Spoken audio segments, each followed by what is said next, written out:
Tobit was a kind and faithful man who lived in the city of Nineveh. Even though many people around him had forgotten God's ways, Tobit chose to do what was right.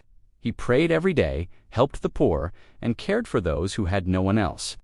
One day, Tobit heard that one of their fellow Israelites had died outside the city walls. Even though it was dangerous, Tobit bravely went out and buried the man.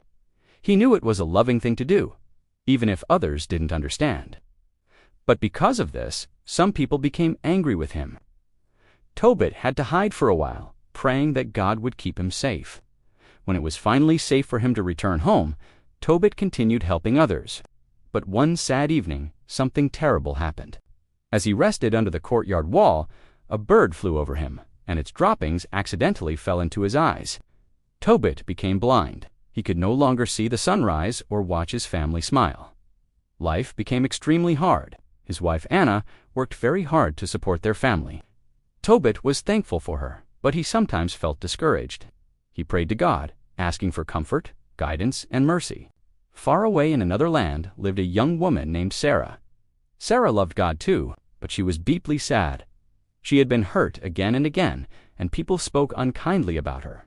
She also prayed to God with a heavy heart, asking Him to rescue her and give her peace. God heard both of their prayers to Tobit and Sarah's at the exact same moment. And God sent help in the form of someone very special, the angel Raphael.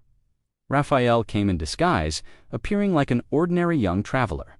Tobit didn't know he was an angel. He simply asked his son Tobias to find someone who could guide him on a long journey. Tobit wanted Tobias to retrieve some money he had left with a relative in another region. This money would help their family survive. Tobias went outside and found Raphael standing nearby. Raphael introduced himself as Azariah, a trustworthy guide. Tobias felt peaceful with him, so the two set out on the journey together, with Tobias' loyal dog happily trotting behind them. During the trip, they stopped near a river. Suddenly, a huge fish leaped out of the water and tried to swallow Tobias' foot. With Raphael's help, Tobias caught the fish. Raphael told him to keep the heart, liver, and gall because God would use them for something important later.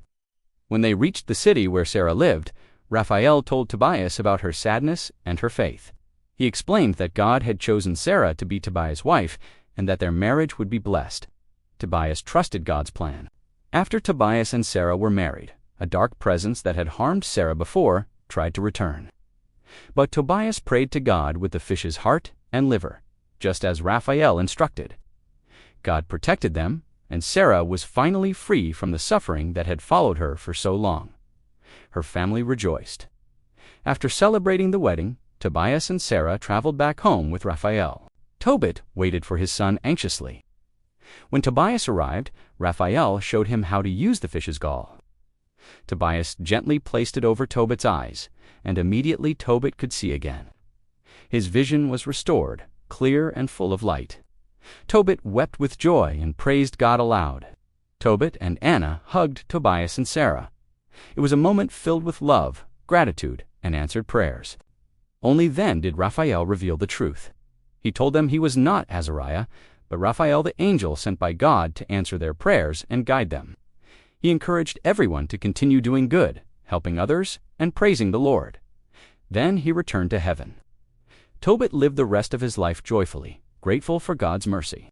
Tobias and Sarah grew their own family, always remembering how God had brought healing, protection, and hope to them all. And so the story of Tobit reminds us that God hears our prayers even when we feel alone. Kindness and faithfulness are never wasted. God sends help in ways we may not expect. Thank you for watching the story of Tobit. Remember, God hears our prayers and helps us in ways we may not expect. If you enjoyed this story, please like, subscribe, and click the bell so you don't miss more adventures from Rabbit's Foot Tales. See you next time for another wonderful Bible story.